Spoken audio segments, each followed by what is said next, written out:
हाँ, तो बच्चों आज हम लोग पढ़ेंगे अनुवांशिकता। हम लोग अनुवांशिकता क्या है इसके बारे में पहले जानेंगे।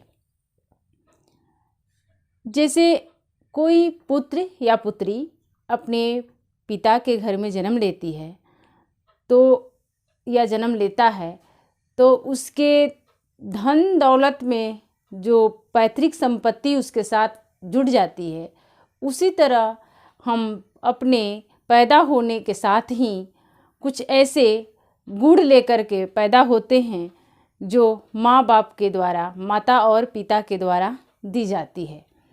इस तरह के गुण जो हमें माता और पिता के द्वारा मिला होता है उसे बोलते हैं अनुवांशिकता, यानी जेनेटिक्स। इंग्लिश में बोलते हैं जेनेटिक्स।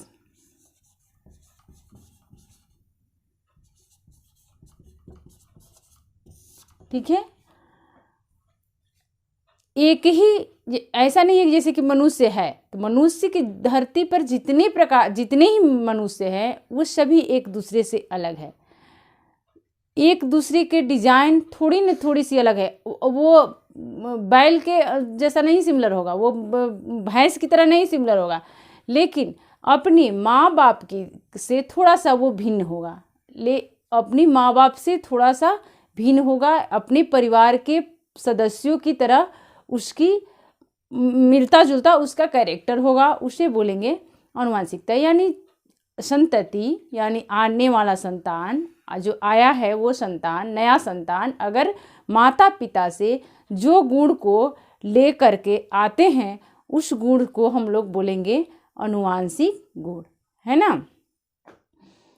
जैसे मैं आप लोग बताते, जैसे कि लंबाई है तो लंबे अक्सर देखिए कि माँ बाप लंबे हैं तो उस माँ बाप का वो गुण जो है बेटा बेटी लंबाई लेता है। या जैसे कि बाल है, बाल का देखिएगा कि किसी का कर्ली बाल है उसके पिता या माता का तो वो उसका बेटा बेटी में भी वो कर्ली बाल आते हैं। या आँखों का रंग, ये भी माँ बाप से के द्वारा दी गई गुण होता है नेक्स्ट संतान में, है ना।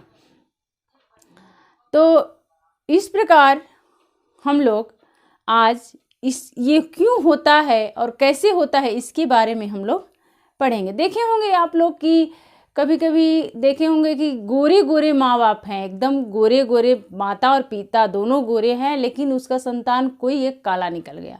या लंबे माँ है, लंबे पिता है, लेकिन उसके संतान जो है कुछ लंबे हो गए हैं और एक आध छोटे हो गए हैं। क्या होता है कि कभी कभी दोनों माँ बाप काले हैं लेकिन उसमें से कुछ संतान उसके गोरे निकल गए। तो भाई ये होता कैसे है? जैसे माँ बाप से जो मिली हुई, जैसे कि होता है एक माँ लंबी है और पिता छोटे हैं, तो क्या होता है कि बच्चा जो होता है वो मिडिल लंबाई लेता है, न ज़्यादा लंबा होता है और न ज़्यादा छोटा होता है। तो हम लोग जनरली कह देते हैं कि माँ बाप दोनों का मिक्स है, न ज़्यादा लंबा है न ज़्यादा छोटा है। लेकिन कभी कभी ज़्यादा अंतर देखने के लिए मिलता है कि छोटे छोटे माँ बाप के भी कोई एक लंबा लड़का निकल गया। तो इस तरह की विभिन्नताएं क्यों होती है, क्यों इस प्रकार होता है, इसके बारे में हम लोग आज पढ़ेंगे। और इसकी जानकारी, इसके लिए जो नियम प्रतिपादित किए वो किसने किया? मेंडल ने, है ना। और मेंडल कहाँ के थे? मेंडल ऑस्ट्रिया के थे। और मेंडल कहाँ के थे? ऑस्ट्रिया, यूरोप में एक जगह है ऑस्ट्रिया, ये कहाँ के रहने वाले थे? यूरोप का एक जगह है ऑस्ट्रिया, वहाँ के रहने वाले थे। इनका पूरा नाम था Gregor John Mendel. Gregor John Mendel. ये पूरे जीवन अविवाहित थे। ये बहुत ही तेज थे बचपन से। क्या थे ये लड़का बचपन से बहुत ही तेज था और उसने सब दुनिया मोह माया छोड़ करके वो अपना जीवन जो है, शादी ब्याह नहीं किया। बोला अपने मम्मी पापा से भाई हम शादी ब्याह नहीं करेंगे, मुझे छोड़ दिया जाए। तो वो क्या बन गए? एक पादरी बने थे। तो एक चर्च होता है ना, चर्च के पास गार्डन था। उस गार्डन में माली के रूप में ये कार्य करते थे और वहाँ पे 7 वर्ष तक क्या किया इन्होंने सोचा। देखिए, पहले तो गार्डनिंग कर रहे थे, गार्डनिंग कर रहे थे तो कुछ जैसे कि मटर यानी मटर के प्लांट देखे कि भाई कोई लंबा है, कोई छोटा है, तो कोई किसी का मटर का दाने गोल है, तो किसी का झुर्रीदार है, तो कोई वाइट है, तो कोई ग्रीन है। भाई एक ही मटर में इतनी सारी वैरायटी है। तो इस पर उन्होंने क्या सोचा कि एक दूसरे से मिलाकर इसके बच्चे पैदा करा दिया जाए, तब देखा जाए कि ये क्या होता है। उनके दिमाग में इस तरह की बात आई। चाहे ये देख रहे थे कि इतनी सारी वैरायटी जो है एक ही चीज़ का कैसे पैदा हो जाता है ना। तो उनके मन में ये उत्सुकता आई। तो उन्होंने देखा, क्या किया, सबसे पहले देखिए मेंडल ने अपने ये नियम जो बनाया था मेंडल्स लॉ का, उसने ब्रून में, ऑस्ट्रिया में ही एक ब्रून जगह है, वहाँ पे एक एनुअल पत्रिका छपती थी। उस पत्रिका में उन्होंने अपना रिसर्च को दिया कि भाई देखिए इसके ऐसा ऐसा होता था। मामूली छोटी सी पत्रिका थी, छपा हुआ था, लेकिन किसी ने उनके रिसर्च पे, किसी ने उनके इस नियम पर ध्यान नहीं दिया, मतलब उसी तरह पड़ा रहा। इसके बाद 34 बरस के बाद, 34 ईयर बाद वो मर गए थे। इसके बाद उनके नियम को दूसरों ने फिर पढ़ा, किसी ने, उसका नाम हमें याद नहीं आ रही है, और इसके बाद उसे नेशनल पत्रिका में उसने दिया और बोला कि इस बंदा ने तो बहुत अच्छा ये नियम दिया था। तो तब जाकर के उसे मान्यता मिली और आनुवंशिकता के पिता इन्हें कहा गया। अरे उस समय जीन उनकी कोई कंसेप्ट नहीं थी कि ये जीन क्या है, क्रोमोसोम्स क्या है, कोई कंसेप्ट ही नहीं था। और शायद 1824 के लगभग में इन्होंने ये किया था। तो उस समय जीन क्या है, एलील क्या है, ये सब चीज़ की कंसेप्ट नहीं थी। इन्होंने बस बताया कि कैसे ये होता है। देखिए अब आते हैं हम लोग कि फर्स्ट मेंडल्स लॉ में उन्होंने अपने नियम में क्या दिया। अभी तो हम लोगों ने क्या जाना, मेंडल्स के बारे में जाना, और आनुवंशिकता कहते किसको है इसको जाना। अक्सर देखेंगे कि गंजे माँ बाप के बेटा जो है गंजे हो जाते हैं, उसके बाल होगा ही नहीं, जन्म पक्का है, 100% है कि उसके बेटा का बाल झड़ेगा ही झड़ेगा, उसका गंजा होगा ही होगा, उसमें कोई दवा असर नहीं करेगी। लेकिन बेटी होगी तो उसका वो गंजी नहीं होगी, उसके बाल तो रहेंगे, लेकिन वो नेक्स्ट जनरेशन में किसी दूसरे के घर जा कर के वो जो अपने बच्चा पैदा करेगी वो गंजे हो जाएंगे, है ना। तो इस प्रकार के जो लेकर के गुण आते हैं माँ बाप से हम लोग, तो उसे बोलते हैं हम लोग क्या, जेनेटिक्स कैरेक्टर, है ना, माने अनुवांशिक गुण। क्या होता है, इसलिए जीन में प्योरिटी होना बहुत ज़रूरी है ना। जीन अगर प्योर नहीं रहेगा तो आगे के जेनरेशन में काफ़ी परेशानियां आपको सामना करना पड़ता है, इसकी कोई दवा भी नहीं होती है ना। देखिए आप हम लोग पढ़ते हैं मेंडल का प्रथम नियम।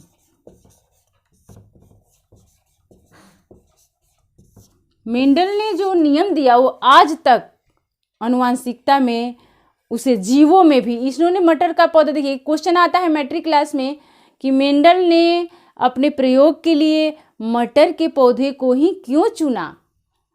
तो मेरे प्यारे बच्चों आप लोग ये लिखेंगे इसलिए मटर के पौधों को उन्होंने चुना क्योंकि मटर के पौधे इजीली अवेलेबल हो जाते हैं और उसके एक ही पौधा के बहुत सारे गुण के वैरायटी जो है मिल जाते हैं, ताकि उसे रिसर्च करने में आसानी हुआ।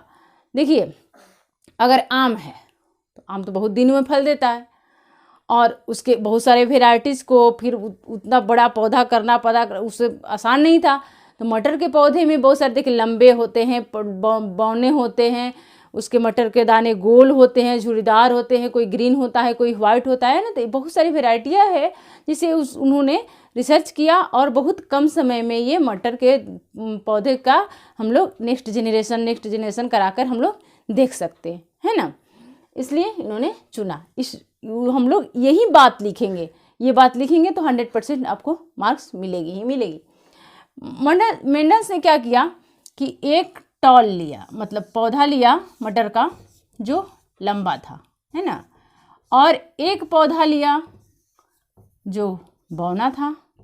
आप लोग तो अगर गांव में रहने वाले हैं तो देखे ही होंगे मटर के पौधे, है ना। एक टाल लिया और एक बौना लिया, ठीक है। तो दोनों टाल वालों को इन्होंने कैपिटल में टी लिखा और डार्फ जो है उसको स्मॉल में टी लिखा, है ना। और क्या किया दोनों को, अब देखिए दोनों को अगर बच्चे पैदा कराने हैं तो करना क्या है, इसका जो ये जब इसका फ्लावर होगा, जब ये फ्लावर होगा, मैंने पोलिनेशन पढ़ाया था आप लोगों को कि परागण की क्रिया किस प्रकार होती है। पोलिनेशन जब पढ़ाया था, मान लो कि दोनों का फूल लगा, है ना, तो इसमें जो है इसका पुंकेसर क्या करते हैं, इसको स्टेमेन को तोड़ देंगे, इसको फूल को खोला और स्टेमेन को इसके माने मेल वाला पार्ट को हटा दिया और इसमें से मेल वाला पार्ट को लेकर के इस पर इसके स्त्री के सर पे माने फीमेल पार्ट पे वर्तिकाग्र पे डाला। यानी पोलन ग्रेन, यहाँ से पोलन ग्रेन लिया, परागकण लिया, परागकण छोटे वाला पौधा का परागकण लेकर के लंबे वाले पौधे के वर्तिकाग्र पर यानी स्टिग्मा पर डाला, है ना। पोलन ग्रेन स्टिग्मा, यह हुआ फीमेल पार्ट है फ्लावर का, और ये हुआ मेल पार्ट किसका, मटर के पौधों के मेल पार्ट हुआ, ठीक। तो इसका पोलन ग्रेन लेकर के यानी परागकण लेकर के इसके वर्तिकाग्र यानी स्टिग्मा पे डाल दिया और पोलिनेशन की क्रिया हुई, निषेचन हुआ और बीज बना। तो उन्होंने देखा इस बीज में, इस मटर में ये जो बीज आया, फिर इसको जब उन्होंने बोया तो सारे के सारे, ये दोनों तो टाल और स्मॉल है, लेकिन सभी के सभी पौधे कैसे पैदा हुए, लंबे पैदा हुए, है ना। सभी के सभी पौधे जो है इसके बीज को जब रोपा, जमीन पे छिट दिया, तो बड़ा जब हुआ तो सभी के सभी लंबे हो गए। तो वो सोचने लगे अरे भाई इसका क्या हुआ, छोटे वाले का क्या हुआ, तो देखिए नेचर में ये रूल ही है कि जो कमज़ोर है उसे हमेशा दबाया जाता है, चाहे वो पौधा हो चाहे वो जीव हो, उसे दबा के रखा जाता है। और अपने अस्तित्व को बनाकर रखने के लिए हमेशा हमें संघर्ष करना है। अगर हम संघर्ष नहीं करते हैं तो अगर हम हार जाते हैं, हार मान लेते हैं, तो हमेशा हमें दबा दिया जाता है। ये नेचर का ही रूल है। तो जो एक्सटिंक्ट करता है, जो अपने आप का अस्तित्व को बनाए रखना चाहता है, तो उसे अपने अस्तित्व के लिए लड़ाई तो लड़नी होगी और कोई भी चुनौती सामने आए तो उसे झेलना पड़ेगा, है ना। अगर आप नहीं झेलते हैं, अगर आप उस चुनौतियों से डर जाते हैं, तो आपको रिसेसिव कर दिया जाएगा, यानी आपको दबा दिया जाएगा और आपका अस्तित्व कहीं दिखाई नहीं देगा। वही हुआ इस मटर के साथ। ये छोटा है, म्यूटेंट हो गया, सारे के सारे टाल हो गए, लेकिन दिख तो नहीं रहे हैं। देखिए ईमानदार है बेचारा, दब तो गया, लेकिन दिख नहीं रहा है कि हमारे इसके अंदर, लेकिन इसके बिना ये नहीं है, इसके अंदर ये भी है।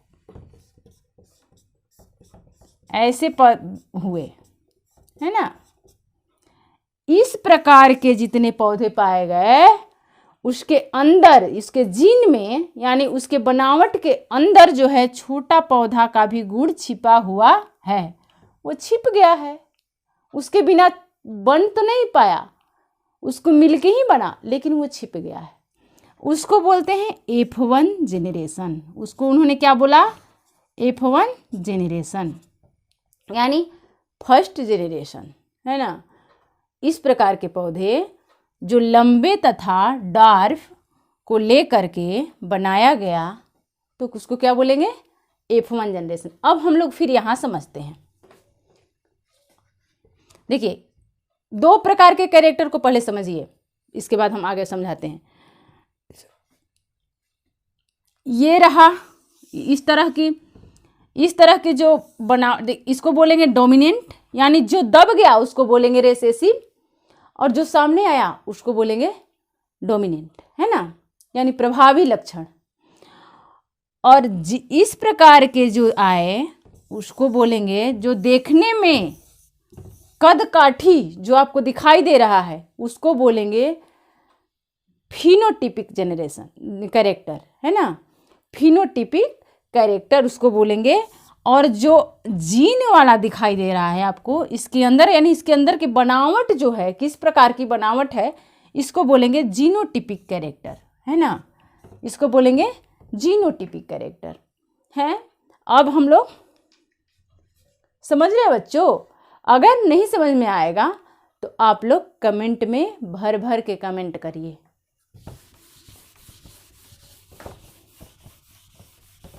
अच्छे से समझा रहे हैं, क्योंकि आप लोग को बोर्ड में या आगे भी कंपटीशन में इसमें से क्वेश्चन करता ही करता है। इसको समझ लीजिएगा तो क्वेश्चन बनेगा ही बनेगा, छूटेगा नहीं। देखिए, पहले तो टाल और टाल पौधे लिए, जो समझाया मैंने, और पौधा नहीं बनाएंगे हम यहाँ।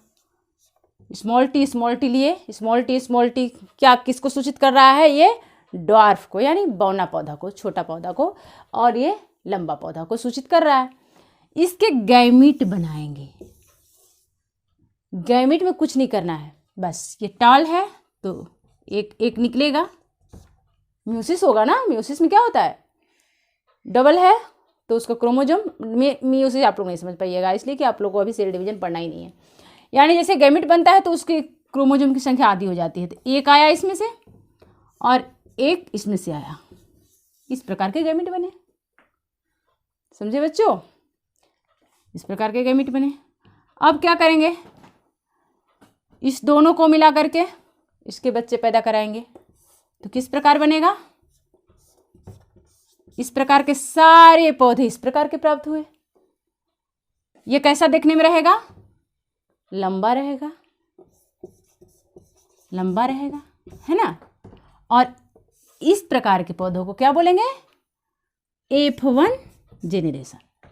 ठीक है, ये सारे लंबे होंगे। इसके सारे 100% जो पौधा होगा, इस टाल और ड्वार्फ जिनको अगर शुद्ध लंबा और शुद्ध बौना पौधे को या जीव को भी, ये जीव में भी लागू होता है, अगर बच्चे पैदा कराया जाए तो किस प्रकार के पौधे, किस प्रकार के प्राप्त होंगे? सारे के सारे लंबे होंगे, है ना, सारे के सारे 100% लंबे होंगे। लेकिन दिख तो रहा है लंबा, अब हमें पता कैसे चलेगा कि इसके अंदर बौना वाला भी है? इसके फिर बच्चे पैदा कराएंगे तो पता चल जाएगा कि इसके अंदर लंबा है कि बौना भी छुपा हुआ है ना। तो इसको कैसे करेंगे? देखिए, इतना तो कर दिया उन्होंने, तो एक पैनेट नामक उनके सहयोगी थे, है ना, उससे अपने बात को इन्होंने शेयर किया। भाई पढ़ने वाले थे तो दोस्त भी तो पढ़ने ही वाले रहेंगे, जो जैसा रहता है वैसा दोस्त भी चुनता है। देखिए, कहा जाता है कि अगर किसी को पहचान करना है तो उसके एक दोस्तों को से मिल लीजिए, पता चल जाएगा कि वो आदमी कैसा है ना। तो इनके भी दोस्त तो पढ़ने लिखने वाले थे। उसको उन्होंने बताया कि भाई देखो ना, मटर पे मैंने तो ऐसे ऐसे किया, सारे पौधे लंबे निकल गए, एक बौना था एक लंबा था, ये तो गजब हाल हुआ भाई, ये छोटा वाला गया कहाँ? तो इसको फिर ने जब इसके फिर बच्चे पैदा कराए, इसको मिट्टी में छोड़ दिए, उगा, तो अब तो कुछ लंबे निकल गए, कुछ बौने निकल गए। अब इसे हम कैसे बताएं, कैसे दिखाएं किसी को? तो पैनेट नामक एक उनके सहयोगी थे, तो उसने बताया कि देखो ना भाई, ऐसे करो, इस तरह का स्क्वायर बनाओ, जिसे पैनेट स्क्वायर बोलते हैं, है ना। अब इसको कैसे किया जाए,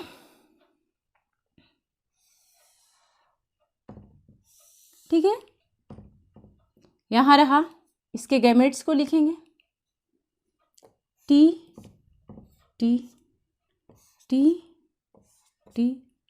अब देखिए, अब कैसे लिखेंगे इसको, एक ऊपर वाला टी, एक इधर से टी, एक इसमें से टी लेंगे, एक इसमें से टी, एक ऊपर वाला टी और एक इसमें से टी, एक ऊपर वाला टी और एक इसमें से टी।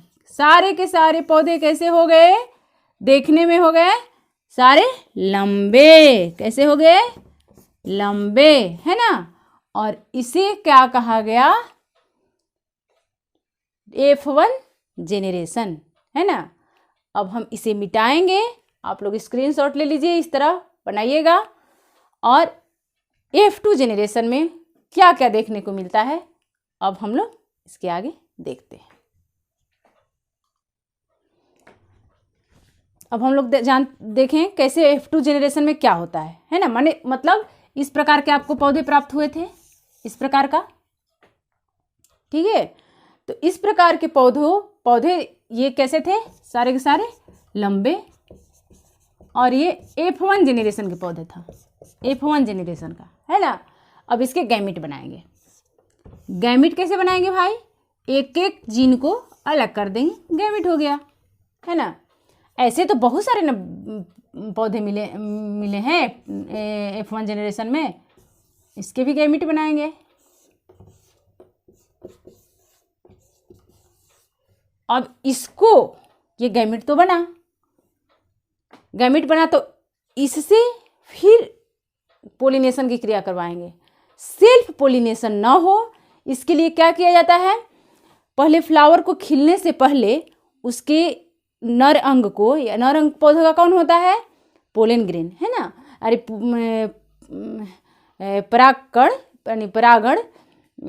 कह रहे हैं, हिंदी शब्द उसका इतना टेढ़ा होता है, पुंकेसर को, स्टेमिन को यानी तोड़ देते हैं, और एक दूसरा जो फ्लावर है उसके पोलन ग्रेन जब परिपक्व होते हैं तो उसके पोलन ग्रेन को इसके स्त्री केसर यानी स्टिग्मा पे हम लोग डाल देते हैं। जब उन्होंने डाला, इस प्रकार की क्रिया किया, तो उसको पोलिनेशन बोलते। पोलिनेशन मैंने पहले पढ़ा दिया है, इसलिए मैं यहाँ डिस्कस नहीं कर रही हूँ, बस बता रही हूँ और आप लोग समझ जाइएगा। अब पोलिनेशन कराया इन्होंने, तो किस प्रकार के बच्चे पैदा हुए इसके, पैनेट स्क्वायर हम लोग बनाएंगे। इधर टी, फिर इसका लिखेंगे टी। ये कौन सा जेनरेशन हो रहा है, यहाँ से F1 जेनरेशन है, और ये रहा F2 जेनरेशन, है ना। F2 मतलब फिर दोबारा रोपा जा रहा है उसको। सारे लंबे आ गए भाई, क्या वाकई में लंबे है, इसे कैसे चेक होगा, जब इसके सारे बच्चे फिर लंबे हो जाएंगे, है ना। तो देखा जाए होता क्या है, ये टी, ऊपर से फिर टी, फिर ये टी, फिर ऊपर से टी, ये टी। अक्सर मतलब लिखेंगे भी तो कोई गलत नहीं है, इधर उधर भी लिख सकते हैं, लेकिन स्मॉल बाद में लिखा जाता है, ये मतलब नर्म्स है, और कैपिटल पहले लिखते हैं, ठीक है। स्मॉल टी, इस प्रकार हुए। आश्चर्य की विषय आया, अरे भाई देखने में तो सारे के सारे ये लंबे थे, इसके गैमेट में नहीं बनाया। जब गैमेट बना तो क्या हुआ, देखा गया कि 3 पौधे जो है लंबे दिख रहे हैं, उसी में एक बौना दिख गया, जो देखने में कैसा है, लंबाई उसकी कैसी है, कद काठी कैसी है, उसको कौन सा लक्षण बोलेंगे, फिनोटिपिक, है ना। फिनोटिपिक रेशियो निकालेंगे, फिनोटिपिक रेशियो निकालेंगे। कैसा हुआ, 1 2 3, है ना। फिनोटिपिक रेशियो नहीं, लंबा, रेशियो छोटा, है ना। तो 1 2 3, 3 लंबा है, 1 एकदम छोटा रहेगा, है ना। तो 3:1 में फिनोटिपिक रेशियो आया, है ना। अब जीनोटिपिक निकालेंगे।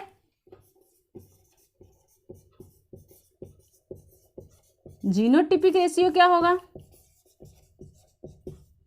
फिर यहाँ लंबा और बौना या छोटा, है ना। इसका अनुपात देखेंगे। शुद्ध लंबा जीन देख रहे हैं, अब इसके अंदर का जीन देख रहे हैं। शुद्ध लंबा कितना है, 1, है ना। शुद्ध लंबा कितना है, 1, एक जैसा 1 है।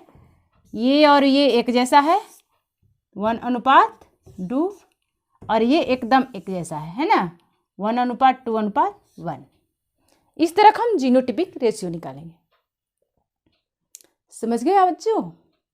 यानी फिनोटिपिक रेशियो जो है इसका कितना होगा, 3:1, यानी देखने में 3 लंबे हैं और एक बौना है।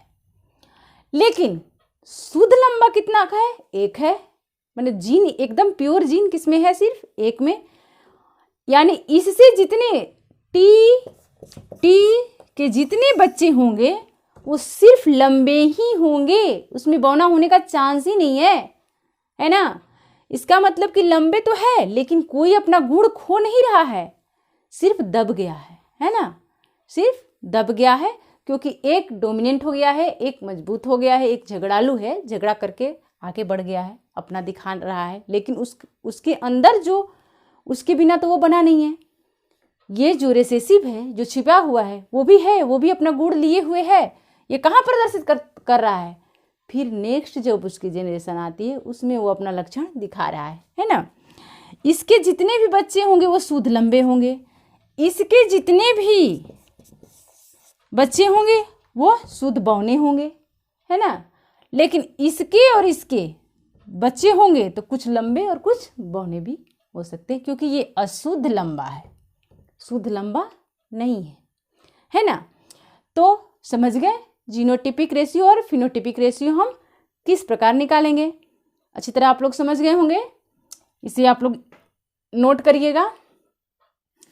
और ये मेंडल्स लॉ है, इसका एक्सेप्शन भी है, मतलब इसका कहीं कहीं फेल भी हो जाता है नियम।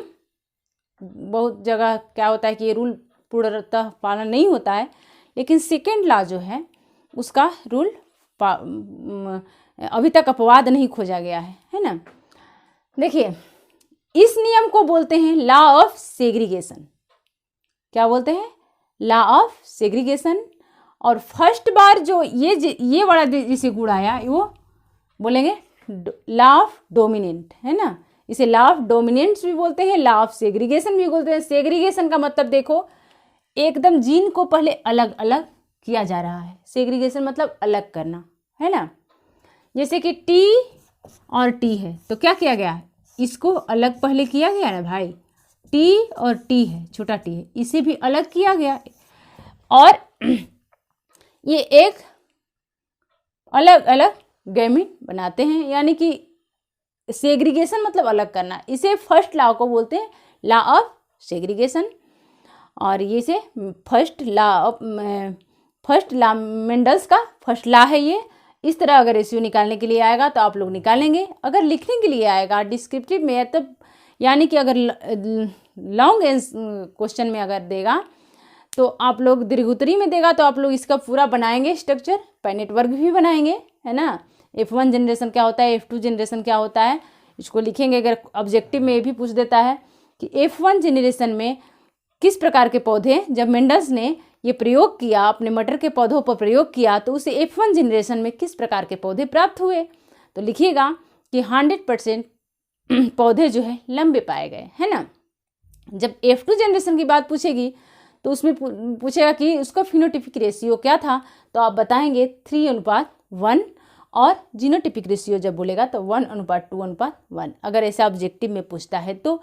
लेकिन अगर दीर्घ उत्तरीय क्वेश्चन में पूछेगा तो आप लोग ये सारी बातें को लिखेंगे और ये सब फिगर बनाएंगे, है ना। आपको पूरी मार्क्स मिलेगी। इससे ऑब्जेक्टिव भी बहुत सारे पूछे जाते हैं, इसमें से दीर्घ उत्तरीय भी पूछे जाते हैं, लघु उत्तरीय, मैंने बहुत ही ये इम्पोर्टेंट चैप्टर है। और ये भी क्वेश्चन आ जाता है कि अनुवांशिकता के पिता किसे कहते हैं, तो मेंडल्स को कहते हैं, है ना, ग्रेगर जॉन मेंडल्स को। ठीक है, वो कहाँ के रहने वाले थे? ऑस्ट्रिया के रहने वाले थे। ठीक है, आप लोग पढ़िएगा। अब मिलते हैं हम लोग नेक्स्ट वीडियो में, क्योंकि वीडियो काफ़ी लंबा हो जाएगा, इसलिए मैं नेक्स्ट वीडियो में आप लोग को मेंडल्स के दूसरे नियम को हम बताएंगे। ठीक है, बाय बाय।